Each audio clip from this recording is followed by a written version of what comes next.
Situaciones especiales, vamos a ver. Entonces, hoy ya terminado. Mira, las situaciones especiales dentro de todo, la circulación cerebral es el 14%. ¿Ya? Circulación cerebral. Por ejemplo, había una pregunta donde no está, dice, ¿cuál es el estado basal recibe mayor irrigación? En el estado basal, por cada 100 gramos. Ese es fijo, 25. Entonces, cuando estudio yo esta, mira, yo les voy a enseñar un poquito para estudiar también. Cuando yo estudio estas láminas, siempre me fijo cuál es el más y cuál es el menos. Siempre las preguntas en algunas, el profesor, ¿cómo lo va a hacer? ¿Cuál es el que más irrigación tiene o cuál es el que menos irrigación tiene? Por eso hasta hay que también saber analizar de uno. Ahora, de aquí, digo, ¿cuál es el de los más importantes? ¿La coronaria? No. Sí es importante la coronaria, porque si no te mueres. ¿Ya? La cutánea, si no me lo aprendo, no me va. Pero como mi curso es, esto es revisión de circulación cutánea, ¿qué tengo que saberlo? Sí, tengo que saberlo. ¿Ve? Músculo renal, por ejemplo, 22%. Si no está, hay una pregunta, por ejemplo, en el examen de residentado, donde les ponen esto, pero no les ponen gastrointestinal, les ponen renal. ¿Ve? Ahora, la circulación cerebral, el cerebro en el hombre representa el 2% de su peso. Mira, a pesar de que representa el 2% de su peso, tiene una gran absorción de oxígeno. Constituye el 14% de gasto cardíaco en condiciones basales. Cuando hablamos de esto es porque condiciones basales, ¿qué significa? No se mueve, no come, no se está chanito nada más. Dice, por cada 100 gramos de cerebro se consume 50 mililitros de sangre por minuto. Cada 100 gramos de masa corporal consumen 4 mililitros de sangre por minuto. Mira, consume el 20% del oxígeno. Y el flujo sanguíneo de todo el encéfalo es 750 a 900 mililitros por minuto. El flujo sanguíneo cerebral no es uniforme en todo el cerebro. ¿Por qué? Porque cuando ustedes piensan, ¿no? Pueden estar una irrigación por un lado, ¿no? Cuando ustedes miran, ¿por dónde está la irrigación? Por ejemplo, si yo le preguntara, en el momento de estar atento, fijando la mirada en la pizarra, el flujo sanguíneo aumenta en parietal, temporal, occipital. Occipital. El flujo sanguíneo no es uniforme. La sustancia gris es mayor que la blanca de 4 a 1. Fíjense, la sustancia gris es de 80 y la sustancia blanca es de 20 mililitros por cada. Siempre que lo vean, es por cada 100 gramos de tejido. El metabolismo cerebral, mira cuánto ingresa en la sangre y cuánto saca. El cerebro y el corazón son los que más usan oxígeno. Oxígeno en la sangre 19.6 y desciende a 13 mililitros. ¿Cómo se reduce el flujo sanguíneo cerebral? Aquí, por ejemplo, de aquí, y les voy comentando, de aquí yo les saqué una pregunta. Dice, ¿cómo se regula el flujo sanguíneo cerebral? Lo único, les repetí todo esto y al final le puse regulación neurogénica. O sea, el sistema nervioso no interviene, ¿no? A concentración de dióxido de carbono y concentración de iones hidrógeno. La concentración de oxígeno, y esto también es de nuestra clase anterior. ¿Por qué? ¿Qué va a suceder? Si hay hipoxemia, hay mayor flujo sanguíneo. Si hay mayor cantidad de hidrógenos, ¿cómo es? Hay mayor flujo sanguíneo. Entonces, si hay mayor cantidad de hidrógenos, hay menor pH. No. Si hay mayor hidrógeno, hay menor pH. Si hay mayor cantidad de CO2, ¿hay mayor pH o menor pH? Menor pH. ¿Ve? Sustancia liberada de los astrócitos. Aquí está, miren, la concentración de dióxido de carbono. Si la PCO2 aumenta, el flujo sanguíneo cerebral aumenta. Dice, el flujo sanguíneo cerebral cambia 1 a 2 mililitros por cada 100 gramos minuto por cada milímetro de mercurio en el valor de la presión de CO2 por fuera del rango normal. PCO2 aumenta, el flujo sanguíneo cerebral también aumenta. Y esto lo que decir, el CO2 con el agua se forma el ácido carbónico y de ahí el bicarbonato y la cantidad de hidrógeno. Si aumenta el CO2, aumenta el hidrógeno. Si aumenta el hidrógeno, disminuye el pH. Entonces, por ejemplo, ¿no? Si ustedes les hacen una pregunta y le dicen disminución del pH, es porque está aumentando los hidrógenos. ¿Se dan cuenta cómo puedes ir cambiándolo nada más con un término? Es lo que hay que saber ya. Pero ahora, no, pero usted no nos ha enseñado eso. Sí, pero han llevado ustedes bioquímica 1, bioquímica 2, han llevado escritor. El doctor le diría la culpa al doctor Mamani. No, usted nos ha dicho que el pH. ¿No ve? Dice, los cambios en la presión de CO2 provocan grandes cambios en el flujo sanguíneo cerebral por alteración del pH. O sea, ¿qué significa? Que cuando incrementa el CO2, aumenta la cantidad de hidrógenos, mira cómo lo estamos demostrando, y eso va a disminuir el pH. Aumenta el hidrógeno, disminuye. Por lo tanto, hay una vasodilatación cerebral. Entonces, la falta de oxígeno como factor regulador del flujo sanguíneo cerebral. Y entonces les pregunto, una pregunta que ya les he hecho antes. Ahora, por ejemplo, antes, porque aquí lo vamos a volver a ver. ¿Cuándo nos desmayamos? ¿Cuándo ya hay cambios? Cuando el flujo sanguíneo cerebral está por debajo de 65, ¿no? 75. 80. Yo les dije, el flujo, ahí dibujado, está dibujado, ¿no? Ahí dice alteraciones fisiológicas, físicas, ahí dice, cuando hicimos regulación. Ya, si no lo sabemos, ahorita vamos a volver a aprender.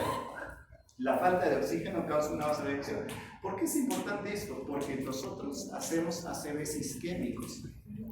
Se bloquea el flujo sanguíneo y la cantidad baja de oxígeno. El descenso de la presión de oxígeno en el tejido por debajo de unos 30 milímetros de mercurio, ¿ve? Incrementa el flujo sanguíneo. Pero, ¿qué va a resultar? Aquí está. La pérdida de conciencia se da por debajo de 20 milímetros de mercurio. Entonces, la disminución de oxígeno, ¿qué es lo que va a hacer? Va a acumular el ácido láctico, se va a producir aumento de la osmolaridad, del edema cerebral, aumento del volumen intracraneal, aumento de la presión intracerebral y como compensación va a disminuir el flujo sanguíneo cerebral. Esto es un círculo vicioso. Cambio de flujo sanguíneo cerebral relacionado con la concentración de PCO2 y la presión de oxígeno. ¿Qué estamos diciendo? A mayor PCO2, mayor flujo sanguíneo cerebral. A menor oxígeno, mayor flujo sanguíneo cerebral. Esto lo ven de así de esta forma. A menor PO2, mayor flujo sanguíneo cerebral. Esto, como lo observan, a mayor PCO2, mayor flujo sanguíneo cerebral. Entonces, acuérdense, a mayor PCO2 y a menor oxígeno. Papel de la autorregulación. ¿De qué depende la autorregulación? ¿De qué depende la autorregulación? También les he dicho, ¿no? ¿De qué depende la autorregulación? De la presión arterial media. ¿Cuál es el objetivo? ¿Cuál es el objetivo de la presión arterial media? No, ¿cuál es el objetivo? ¿A partir de cuándo siempre tenemos que tener la presión arterial media? 65. Entonces, si hay autorregulación en el cerebro, también tenemos que tener esos objetivos. Es un mecanismo protector que se puede definir como el mantenimiento de un flujo sanguíneo cerebral persistente pese a los cambios generados en la presión de perfusión cerebral. ¿De qué depende la presión de perfusión cerebral? De la presión arterial media. ¿Cómo? Así. Gradiente de presión que causa el flujo de sangre al cerebro. La presión de perfusión cerebral es la diferencia entre la presión arterial media menos la presión intracerebral. Entonces, la presión arterial media, por ejemplo, si es 100 y la presión intracerebral es bien bajita, entonces casi no lo va a variar mucho a este. Vamos a ver. Mira, la presión intracerebral, digamos, este es 80 y esta presión intracerebral va a ser 1, 2, 3, 4, hasta 5, por ejemplo. 80 menos 5 va a ser 75, ¿no?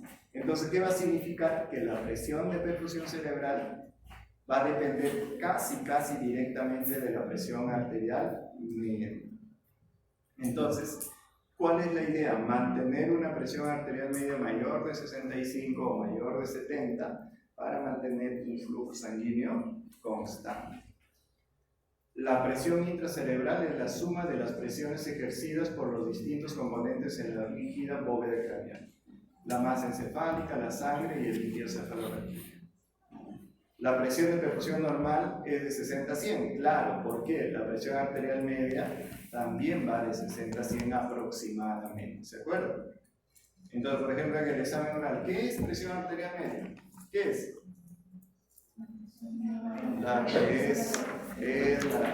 Es el flujo de sangre necesarios para irrigar, para perfundir un tejido. ¿Y cuál es la fórmula de presión arterial media? 2 veces presión diastólica. 2 veces diastólica más la presión sistólica entre 3. Eso sí deben saberlo de memoria. ¿Ya? Eso, por ejemplo, es básico en el examen oral. Presión arterial media. Ahora, el flujo sanguíneo cerebral. Hemos dicho, si la presión de perfusión cerebral depende directamente de la presión arterial media, el flujo sanguíneo cerebral depende de la presión de perfusión cerebral sobre la resistencia vascular cerebral. Entonces, si la resistencia vascular cerebral es algo que podemos obviarlo, entonces el flujo sanguíneo cerebral depende de la presión de perfusión cerebral, por lo tanto, también depende, y diríamos que finalmente, ¿cuál sería la lógica? Que el flujo sanguíneo cerebral depende de la presión arterial media. Porque la presión de perfusión cerebral depende de la presión arterial media. El flujo sanguíneo cerebral depende de la presión de perfusión cerebral, por lo tanto, el flujo sanguíneo cerebral depende de la presión arterial media. ¿Estamos? Aquí está, miren. Esta es la autorregulación. La presión arterial media de 60, mayor de 60 o 65 es en sí, ¿qué es lo que hace? El flujo sanguíneo cerebral, ¿qué se hace? Constante. O sea, puede variar, ¿no? Si yo meto ahí, pero va a variar. Pero si yo bajo mi presión arterial media menos de 65, ¿qué va a suceder? Va a haber hipoperfusión cerebral. Y de ahí nomás ustedes sacan. Por ejemplo, ¿por qué la gente se desmaya? Porque la presión de perfusión cerebral disminuye, no llega sangre cuando me desmayo. Esa presión de perfusión cerebral, ¿de qué depende? De la presión arterial media. ¿De qué depende la presión arterial media? Depende de gasto cardíaco por resistencia periférica. ¿De qué depende el gasto cardíaco?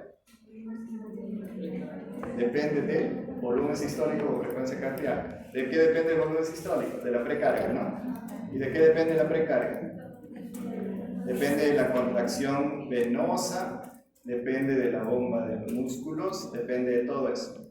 Ya, entonces, ¿por qué un hombre viejito se puede desmayar? Lo paro. No hay contracción venosa. Disminuye la precarga, disminuye el volumen sistólico, disminuye el gasto cardíaco, disminuye la presión arterial media, disminuye la presión de perfusión cerebral. ¿Ya ven? Eso es lo que nosotros quiero que lo vayan pensando así. ¿Esto es disautonomía? Exacto, disautonomía. Muy bien. Eso se llama, por ejemplo, ¿quiénes lo hacen? Los diabéticos. Disautonomía diabética. Y eso es bien común, ¿no? Es bien común, disautonomía. Pero también se puede ver más en los adultos mayores, en los viejitos. Y si quieren, prueben, ¿no? Si tienen sus abuelitos, mayores de 80, claro está. No, mi abuelito tiene 65, no, pero no le ha pasado nada, claro, pues tiene 65, está joven. Se aumenta la presión arterial media, ¿esto cómo se llama? Autorregulación, regulación, ¿recuerdan? Miógena. ¿Se acuerdan de la regulación miógena? Aumenta la presión arterial media, se incrementa la vasoconstricción. Esto se llama regulación miógena. Si disminuye la presión media, disminuye la resistencia vascular, hay vasodilatación. Esto se llama regulación miógena. Entonces, esta lámina, por ejemplo, el título de esta lámina en una anterior clase decía, ¿cómo se explica la autorregulación? Eso también es una diapositiva anterior. ¿Qué más dice? Recordar siempre, dice, en presencia de acidosis, trauma, hematomas, infecciones, se pierde la autorregulación y aumenta el flujo sanguíneo cerebral llevando a un aumento de la presión intracraneana por edema que empeora la acidosis. A ver, razonen, ¿no? ¿Qué sucede con el flujo sanguíneo cerebral si aumenta la presión intracraneana? Disminuye. ¿Por qué disminuye? Por esta razón, pues, miren, ¿ah? ¿De qué depende el flujo sanguíneo cerebral? De la presión de perfusión cerebral, ¿no? ¿Estamos? ¿De qué depende la presión de perfusión cerebral? De la presión arterial media menos la presión intracerebral. ¿Qué me está diciendo ahí? Miren, está diciendo, en las hematomas se pierde la autorregulación aumentando la presión intracerebral. Esta diferencial de presiones es X. Si yo aumento esto, la diferencial aumenta o disminuye. Si yo aumento aumento o disminuye. Ya, por ejemplo, si este es 5 y este es 3, si yo aumento a 4, la diferencial disminuye. Si disminuye esto, la diferencial, ¿va a disminuir esto o no? Sí, y va a disminuir esto, ¿no? ¿Se dan cuenta, no? Por eso dice, cuando la presión intracerebral disminuye y empeora encima la acidosis. Otro que nos dice, el flujo sanguíneo cerebral y actividad metabólica cerebral, la tasa de metabolismo cerebral disminuye durante el sueño, por sedación y se incrementa durante la actividad neuronal. Eso es obvio, ¿no? Ustedes cuando duermen, a no ser que tengan un sueño vívido, ¿saben qué es tener un sueño vívido? Sí, los han tenido. Esos sueños cuando ustedes pareciera que no han dormido y el sueño está ahí, pareciera que ustedes toda la noche están interactuando en ese sueño, ustedes también dicen, me despierto pero parece que no hubiese dormido toda la noche. Eso se llaman sueños vívidos. Y eso les da bastante cuando tenemos síndromes ansiosos. Entonces cuando están llenos de ansiedad les da eso. Este a su vez incrementa el flujo sanguíneo cerebral como mecanismo de retroalimentación positiva. Mecanismos que regulan el flujo de sanguíneo cerebral y la tasa de metabolismo cerebral, necesidades metabólicas intrínsecas locales, la presión arterial, concentración de CO2, tensión de oxígeno, cambios de temperatura y factores neuronales. Ahora vamos a ver. Temperatura. La hipotermia disminuye la tasa de metabolismo cerebral y a su vez el flujo sanguíneo cerebral. Por eso es que cuando nosotros hacemos neuroprotección en pacientes que hacen neuroprotección en pacientes, digamos, que se les opera algo neuroquirúrgico, se les pone en hipotermia. Aquí está, ¿ven? La hipotermia controlada se utiliza como medida de neuroprotección en casos de lesión cerebral y en los cuidados posteriores a un paro cardiorrespiratorio.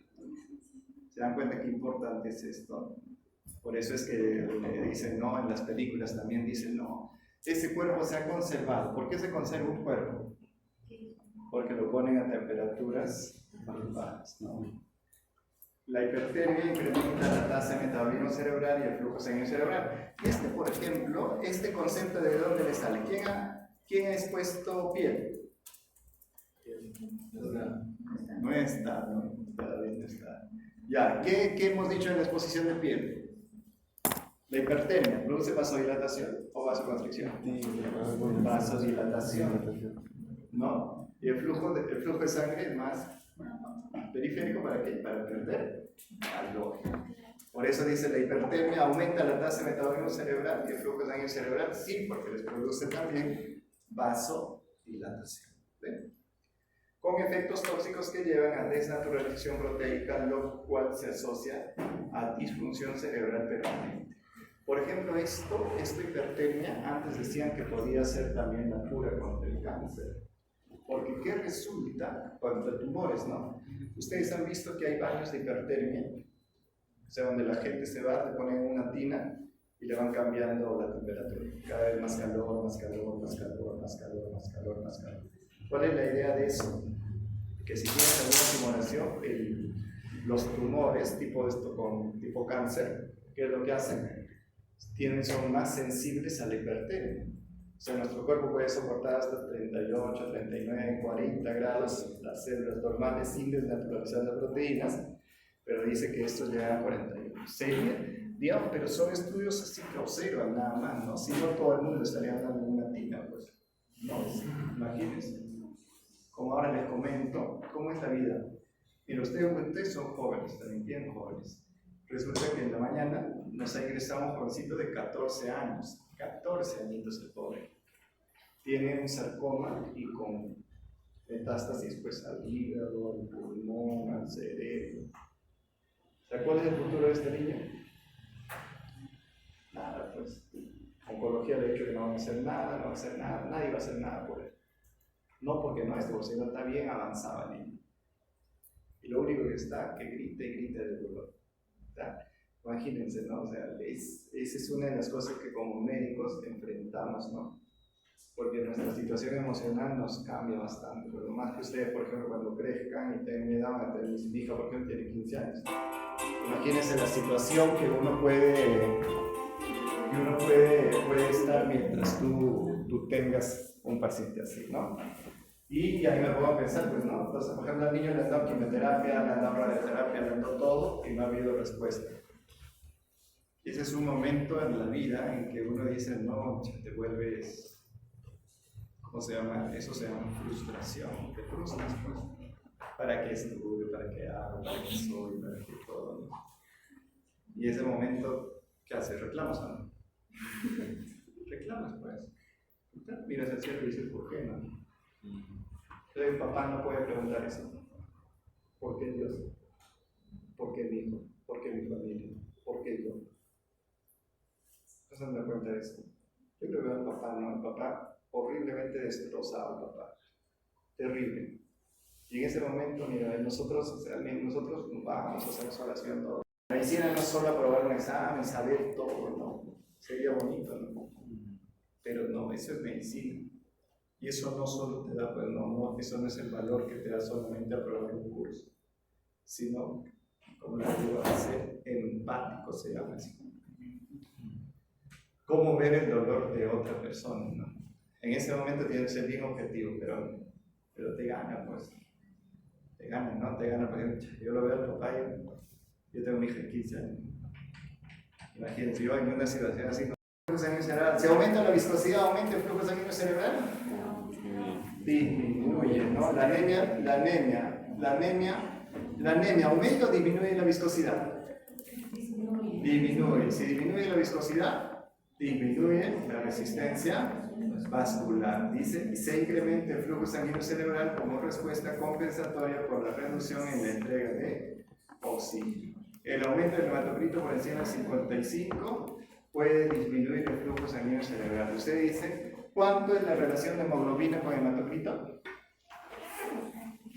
3:1. Entonces, ¿cuánto de hemoglobina tiene esta persona? 55, por ejemplo. 55 entre 3, 16 más o menos, ¿no? No, 18. No, 18. 18 de hemoglobina.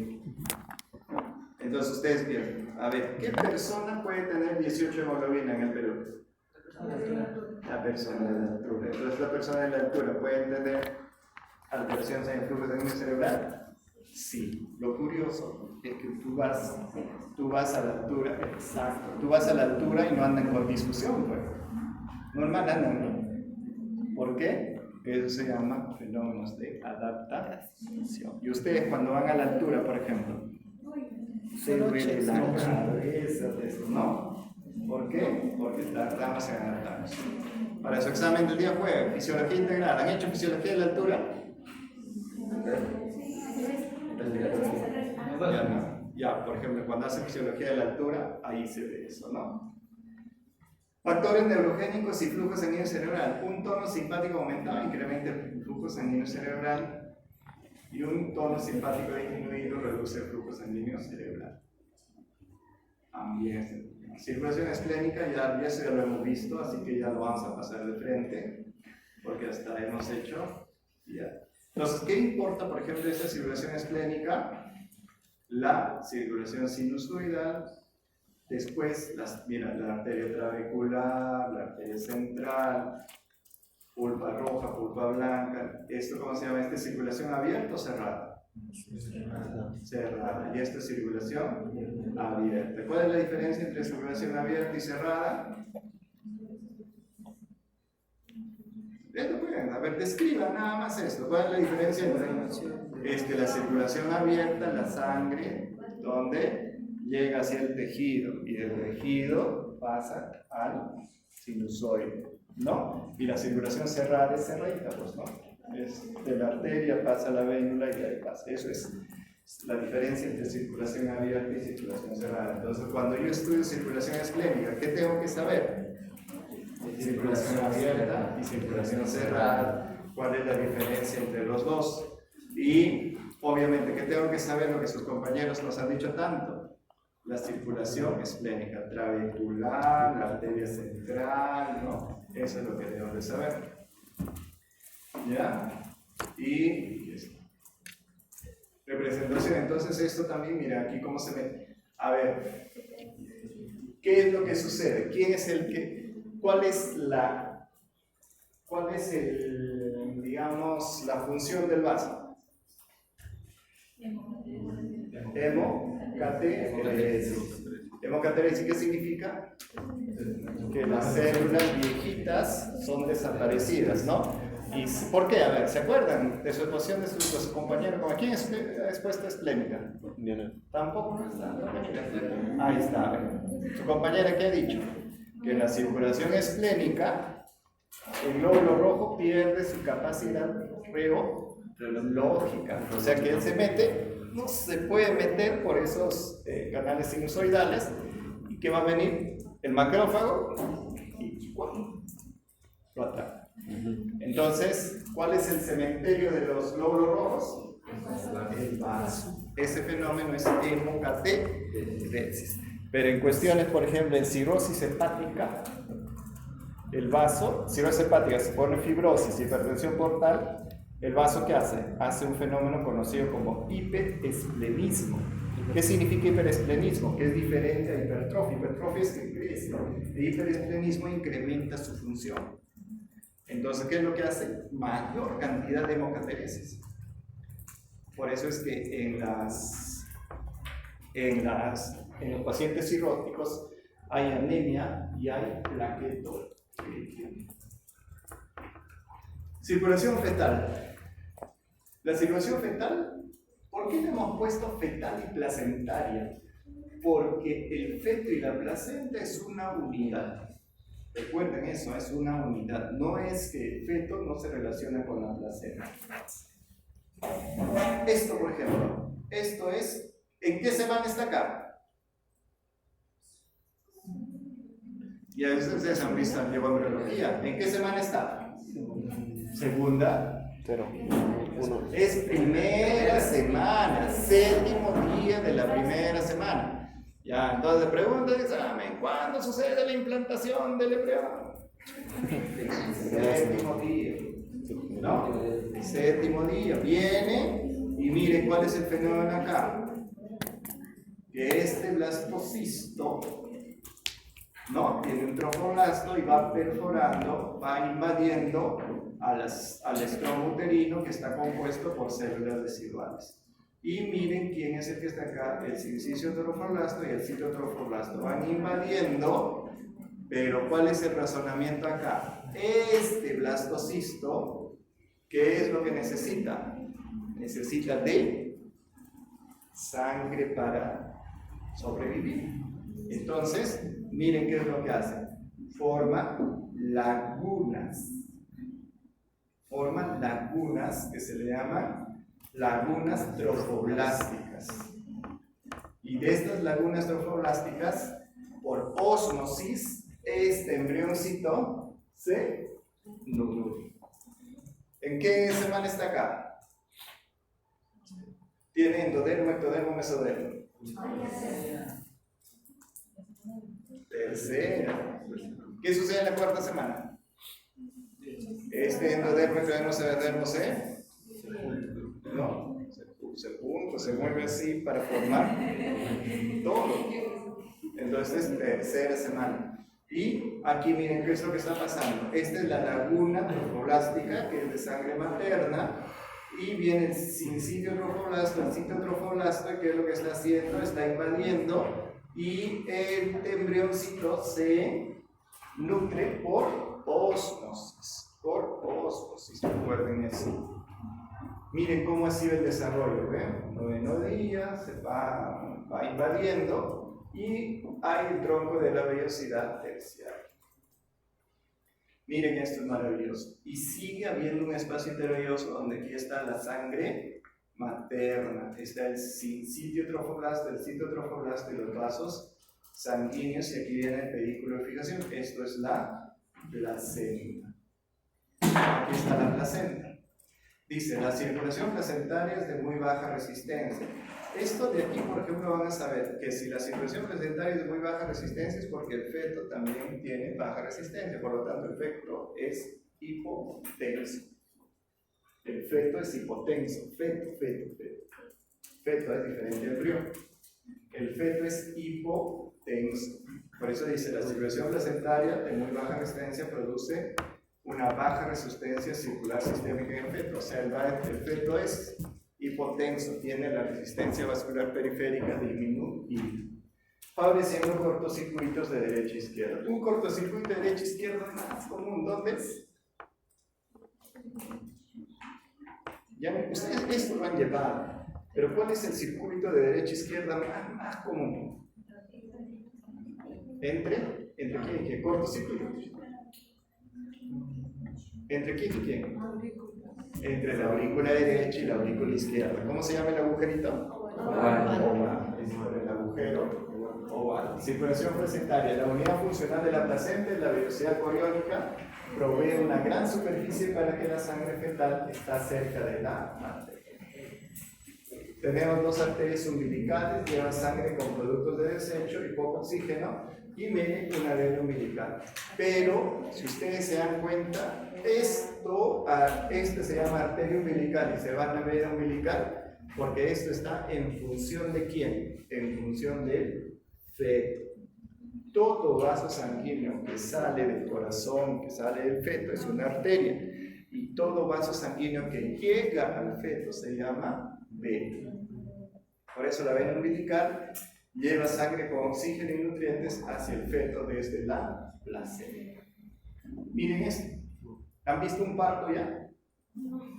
¿Todavía? ¿Pero en qué estación? ¿Listo? No llevaron. ¿Y ustedes no han llevado? Solo llevaron al grupo 2. Ahí al muñeco. Dentro de lo que hacen, esto es una placenta. Esto lo que ven acá se llama cotiledones. Y esta es la membrana placentaria. Y esto es el cordón umbilical. Entonces cuando nace, es decir, nace el fetito, sale el fetito y cortas el cordón y le pones una pinza, ¿no? Cuelga el cordón y hay un segundo momento en que la placenta sale. Sale la placenta. Y bien, ustedes lo van a hacer cuando sean celulistas. Cuando sean celulistas, solito tienen que aprender. Por eso en el internado tienen que aprender. Cuando ya sean celulistas, solito, ¿no? Ahora, lo curioso es que cuando sean celulistas, por ejemplo, les llaman 3 de la mañana. Mi esposa va a dar a luz. Ya tú dices, mi esposa va a dar a luz. Yo atendí 5 partos en el internado. ¿Qué voy a hacer, caballero? No, nunca muestres que no sabes. Te pones tu gorrito a subir el cerro, ¿no? Tienes que subir el cerro, tienes que estar donde la gente está, ¿no? O irte al monte. Entonces, porque la señora está ahí con sus dolores y está guiando, ¿verdad? Y tienes que atender el parto ahí, ¿no? Lo peor es que a veces no tienes obstetricia. Tienes que atenderlo tú como médico, porque si no, no obstetricia. Y otra de las cosas curiosas que siempre yo reclamaba, cuando hay un caso patológico materno, la obstetriz viene y te dice, doctor, Hay un caso patológico, se lo voy a derivar. O sea, mira, tú has llevado 3 meses de gineco en la universidad. 3 meses de interno. 3 meses ya son 6 meses. 6 meses de ginecología has llevado y la obstetricia lleva 5 años de su vida. Obstetricia y te lo deriva a ti todavía. Y yo le decía, pero si usted sabe más que yo. No, pero eso ya es responsabilidad del médico. Señora, le digo, ya no se preocupe, yo lo voy a ver. Pero y los de ti saben, ¿no? Saben que se le ha complicado ya. O cuando se está complicando un parto, te llaman. Doctor, no sale el bebito.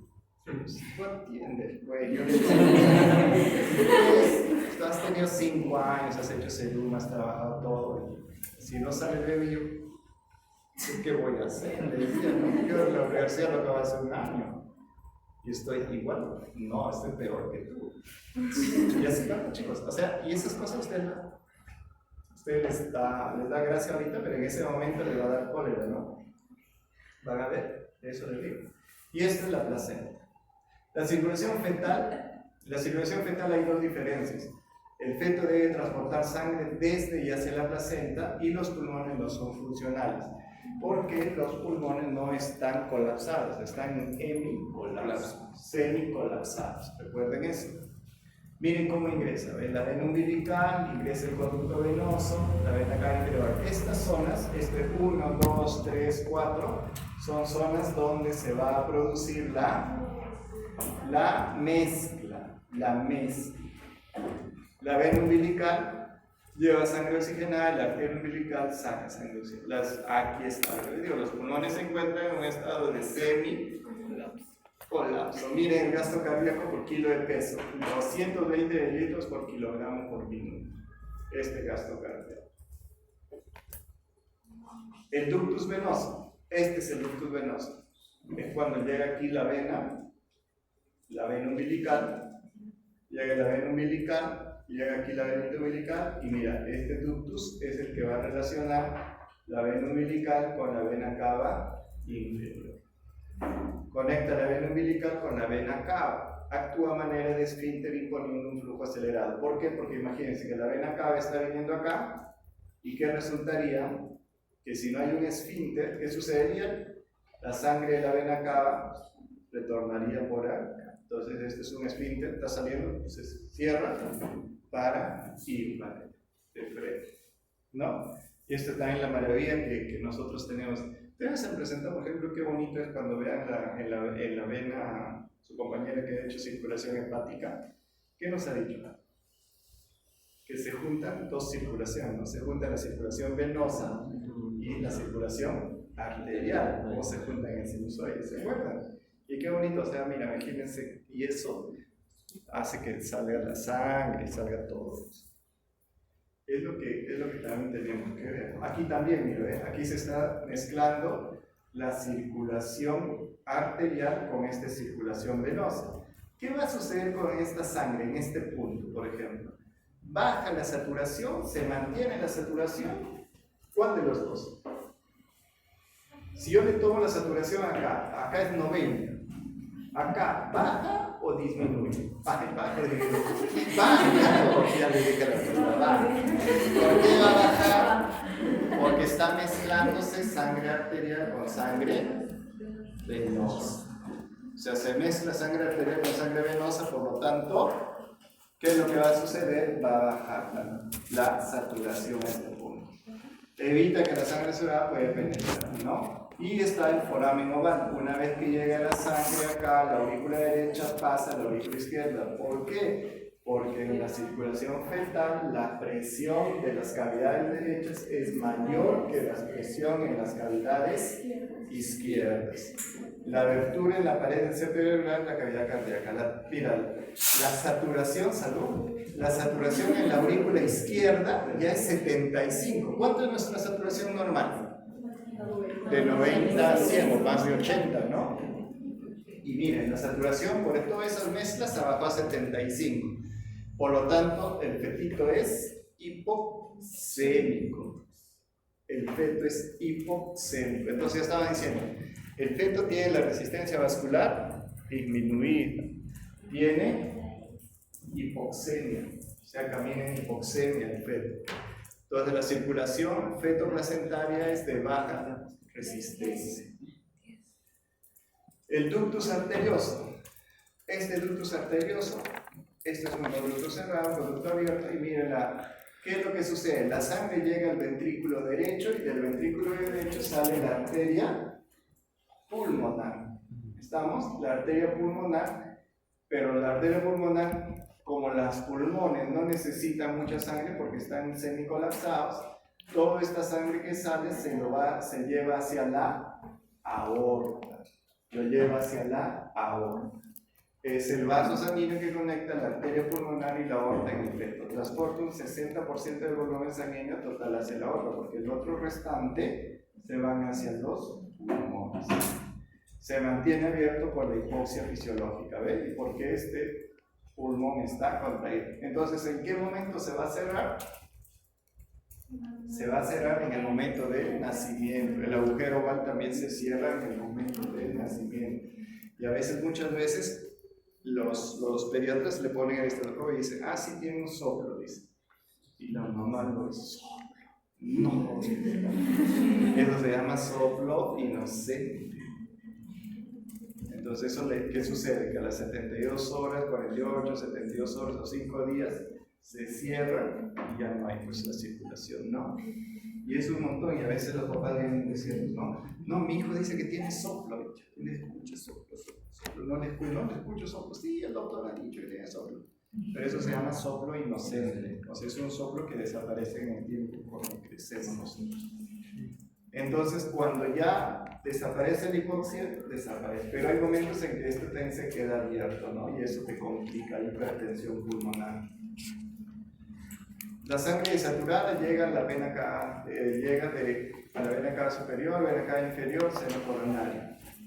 Y el pulmón recibe el 4 a 15% de lo que expulsa el ventrículo derecho de la arteria pulmonar. Y el ventrículo izquierdo mantiene la circulación coronaria y cerebral y el alma aorta. Sitios de mezcla en el hígado, por ejemplo. ¿Por qué? Porque viene acá la vena umbilical, viene la vena porta, se juntan, este es el primer sitio de mezcla. Segundo mezcla, acá viene la vena cava inferior, viene el conducto venoso y la vena cava inferior es el segundo sitio de mezcla. Este es el primer sitio de mezcla de la vena porta con la vena umbilical, y aquí la vena cava inferior que tiene sangre venosa que se mezcla con la sangre arterial que viene acá. Aquí es el tercer sitio de mezcla, la sangre venosa que viene de la cabeza, que viene de la... Y en eso sí, un poco les voy a dar la razón. Un poco les voy a dar razón en el momento en que su compañero tiene que, cuando yo le ahorita pensando, por ejemplo, que me están reclamando de la gravedad. ¿Por qué no? ¿Por qué yo les digo y me creen esto? ¿Por qué? Porque aquí tendría otra condición. Ya, doctor, usted nos dice que la gravedad es de arriba para abajo. Eso es. Pero si es de abajo para arriba. ¿Y por qué no reclaman así? ¿Por qué no reclaman de abajo para arriba? Por lo tanto, 2 puntos. Así como los que marcaron pero ya no voy a revisar. 0.5 para todas. No, ahí hay 2 respuestas. Ya, vamos a ya, punto 5 a todos. Ya. ¿Qué? Y ¿Solo los que marcaron nomás? Sí, solo los que marcaron un punto. No, porque si hay 2 respuestas. La respuesta que yo les he dado y esta respuesta que es de sí o que no también, porque depende por dónde, del ángulo donde lo miremos. ¿No? Porque entonces, si tú has marcado, por ejemplo, gravedad y no has marcado el otro, Cero. ¿qué significa? Que no sabes, pues. Y si has marcado el otro y no has marcado gravedad, que tampoco lo has razonado. En ese momento dice, doctor, hay 2 cosas, hay 2 respuestas. Ya. Entonces, el único que se merecería un punto, ¿quién sería? Los dos. El que ha marcado. 0.5. Por eso, 0.5 a todos. ¿Ya? Es la única forma de... Igual era el primero a todos. No, bueno, pues tu compañera dice, yo marqué viscosidad. Yo marqué viscosidad, mira, su compañera no marcó ni uno ni otro. No, póngase ya, marcó otra cosa. Bien, pues dice, no, yo marqué otra cosa. ¿Qué significa? No marcó gravedad ni marcó volumen intersticial. Para ella no debería de ser nada, ¿no? Pero su suerte le vino, le va a llegar su 0.5 de la nada. 0.5 de la Y el primer examen todo está. Pero mira, ¿ya qué más quieren? Les estoy poniendo. Ya mira, les estoy redondeando. De lo que les estoy redondeando, les estoy dando 0.5 Y el más. primero cuadrado, ¿no?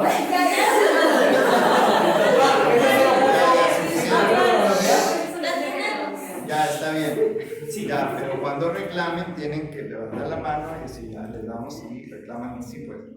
Porque cuando yo veo acá, por ejemplo, ¿no? Ya yo me doy cuenta y digo, no, es verdad, lo que viene de acá y lo que viene de aquí, por eso es la gravedad tampoco. Entonces, por ejemplo, si yo he respondido solo la gravedad, es que no sé el otro también. Entonces, ¿qué significa? El que sí sabía tenía que saber las dos respuestas. Ese sí necesita un punto, ¿no? Entonces los demás medio punto, medio punto. Ya, si no has respondido ninguna de ellas, ya te cayó tu medio Pero, punto. doctor, ¿alguien marcó las dos preguntas?